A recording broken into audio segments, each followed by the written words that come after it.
श्री स्वामी समर्थ, जय जय स्वामी समर्थ, श्री स्वामी समर्थ, जय जय स्वामी समर्थ.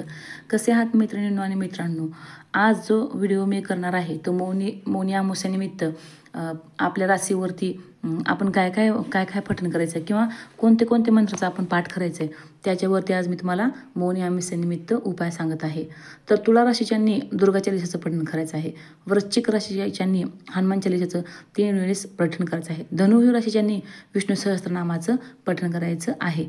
तर मकर राशी जी आहे त्यांनी शनी चालीसाचं वाचन करायचं आहे. कुंभ राशीच्यांनी ओम शनिश्चराय नमः असा 108 वेळेस जप केला तरी चालेल. मीन राशीच्यांनी विष्णू सहस्त्रनामाचं पठण केलं पाहिजे. तर मेष राशीच्यांनी हनुमान चालीसाचं पठण नक्की करावं. वृषभ राशीच्यांनी श्रीसूक्तचा पाठ करावा.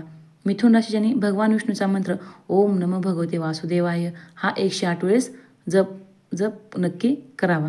तर कर्क राशीच्यांनी महामृत्युंजय मंत्र 11 वेळेस नक्की पठण करावा. सिंह राशीच्यांनी आदित्य हृदय स्तोत्र पाठचं वाचन करावे. आणि कन्या राशीच्यांनी भगवान विष्णूचा मंत्र ओम नमः भगवते वासुदेवाय हा 108 वेळेस मंत्र जरूर म्हणावा.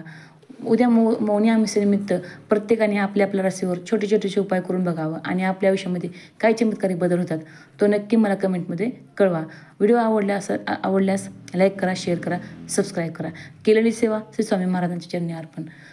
श्री स्वामी समर्थ, जय जय स्वामी समर्थ, श्री स्वामी समर्थ, जय जय स्वामी.